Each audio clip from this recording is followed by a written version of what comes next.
Greetings to all valued clients. It's Monday, August of 28th. So this is Alan Hong, market analyst of GKFXPrime. I'm gonna share my daily analysis through this video. And first of all, let's review the major market movements. So the first instruments we are referring to the dollar index in 4-hourly charts. Alright. So the US dollar index, which measures the greenback's rank against a trade weight basket of 6 major currencies, was fell against a basket of the other major currencies on Friday and plumbed its lowest level against the euro in more than 2 years. It was down 0.82% at 93.47 as investors digested speeches by global central bank officials. So the dollar was weakened after a speech by Federal Reserve Chair Janet Yellen at the Jackson Hole Economic Symposium, which made no reference to monetary policy. So this was disappointing some investors who had hoped she would sound a hawkish tone. So the dollar index has fallen around 10% so far this year amid ongoing uncertainty over the economic agenda of US President Donald Trump and doubts that the Federal Reserve will deliver a third rate hike this year.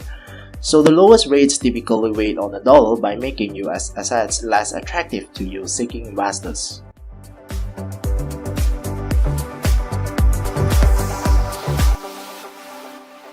While the euro was hit a high of 1.1941 against the US dollar, which is the highest level since January 2015, and it was up 1.06% at 1.1924 on late Friday, which is its largest one-day percentage gain in 2 months. So the single currency was boosted after a speech by the European Central Bank President Mario Draghi avoided giving any new indication as to when the bank might wind down its stimulus programs, but acknowledged that the recovery in the euro area is gaining momentum. So the euro has risen more than 8% against sterling so far this year, reflecting the diverging economic outlook for the Eurozone and the UK and its implications for monetary policy.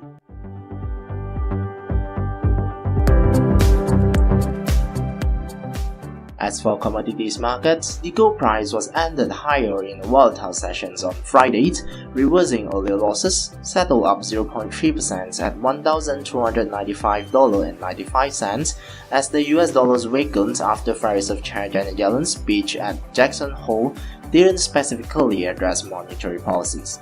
So gold price gains ground as the dollar fell after Yellen's speech at the Jackson Hole Economic Symposium, which did not discuss the outlook for monetary policy, and this was disappointing some investors who had hoped she would sound the hawkish tone.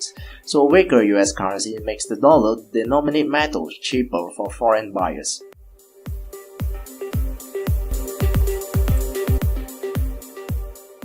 Meanwhile, the oil price was ended higher on Fridays with the US West Texas Intermediate crude price tack on 44 cents or around 0.9% to end at $47.87 a barrel by close of trade. So this is as the Hurricane Harvey threatens to disrupt productions and refinery activity along the Gulf Coast.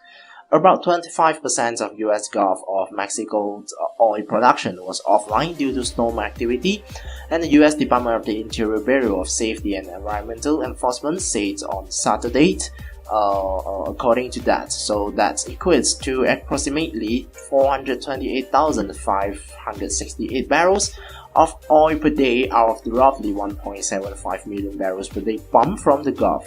So around 112 platforms has been evacuated in Gulf so far as a result of Harvey, and about 15% of those in the regions, half of the drilling rigs in the Gulf has also been evacuated. So this according to BSEE. And prices receive additional support after an update from oilfield services firm Baker Hughes, which show its weekly count of oil rigs operating in the US fell for a second time in a row by 4 rigs to a total of 759. So the weekly rig count is an important barometer for the drilling industry and serve as a proxy for oil productions and oil services demand. So oil prices have been under pressure in recent weeks as concerns over rising US shale output cancelled out the production cuts by the OPEC and non-OPEC members. And OPEC and 10 producers outside the cartels, including Russia's, agreed since the start of the year to slash 1.8 million barrels per day in supply until March 2018 in order to reduce the global supply glut and rebalance the market. But so far, the deal has had little impact on global inventory levels due to rising supply from producers not participating in the accord, such as Libya and Nigeria, as well as the relentless increase in the US shale output.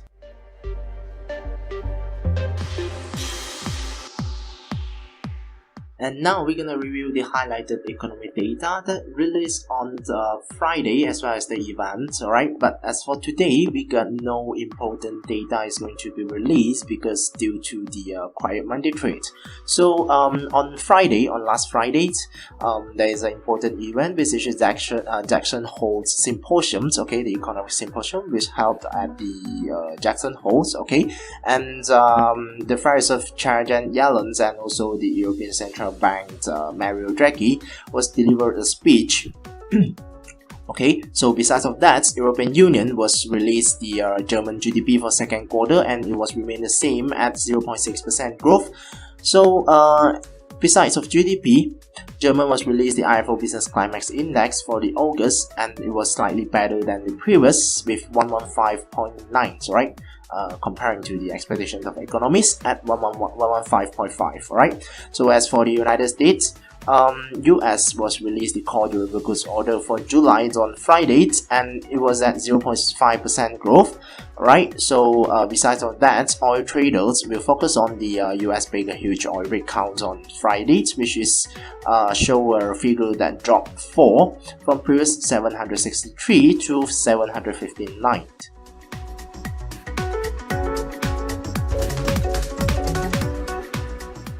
So now let's take a look for technical analysis, and first instruments we're referring to the Great British Pound against the US dollar pair in 4-hourly charts. So the GBP USD remained traded in a downtrend, but it seems like lost momentum to drop further, and the price was close above the resistance level of 1.28800. Additional with the signal we show in a MACD indicator whereby the both movement lines were pointing upward and the momentum was growing above zero levels. So this was suggested to experience short-term retracements and probably will move further higher in short terms. So the next resistance level we can refer to 1.29600.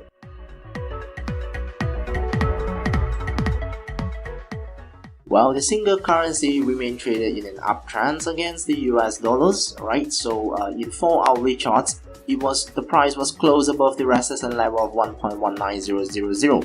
And additional with the bullish signals shown in the MACD indicators, so the Euro USD pair is suggested to move further higher along with the uptrends and surge towards the next resistance level at 1.20000. So 1.2 is a very important psychological resistance levels, alright?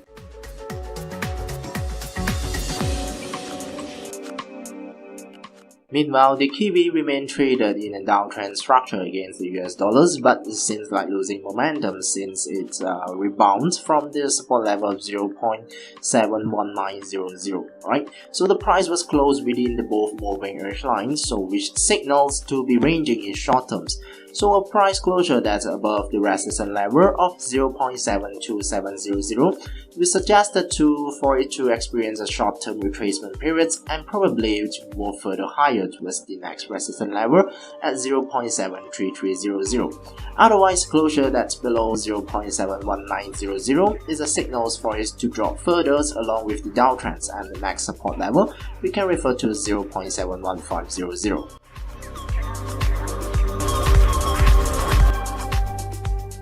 Aussie remained traded ranging and it seems like lost momentum in an uptrend against the US dollars. Currently, the price remains ranging between 0.78800 and 0.79400.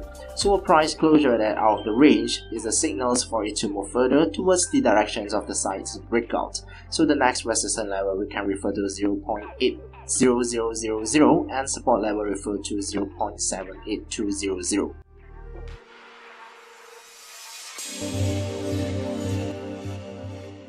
As for the safe haven Japanese yen, it was remain traded in a downtrend against the US dollar.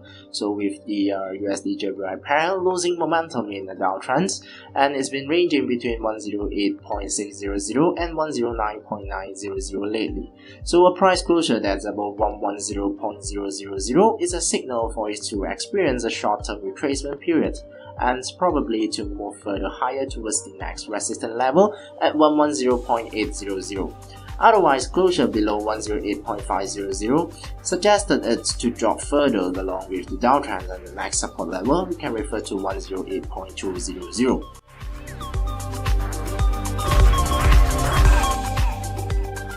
Having a tad in commodity markets, the gold price remained traded as an uptrend, but seems like losing momentums, and it's been ranging between $1,280 and $1,300 lately.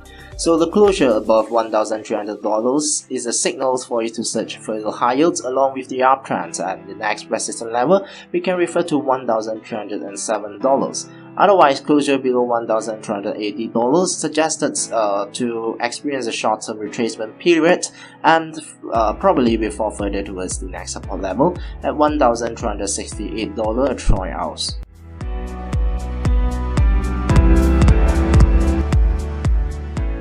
As for the oil price, with the West Texas Intermediate crude price remained traded in an uptrend structure, but it was lost momentum and currently ranging between $47.20 a barrel and $48.40 a barrel. So referring to the MACD indicators, where the both movement lines moving flat and momentum is weak. So it's a signal for it to be ranging further in short terms. So a price closure that out of the range is suggested for it to move further towards the directions of the side its breakout. And the next resistance level we can refer to $50 a barrel, and support level refer to $46.30 a barrel. That's all for my analysis to date. Please don't forget to subscribe to our YouTube channel by clicking the GKFXPrime logo on the screens in order to follow our updated analysis and education video. Thank you for watching.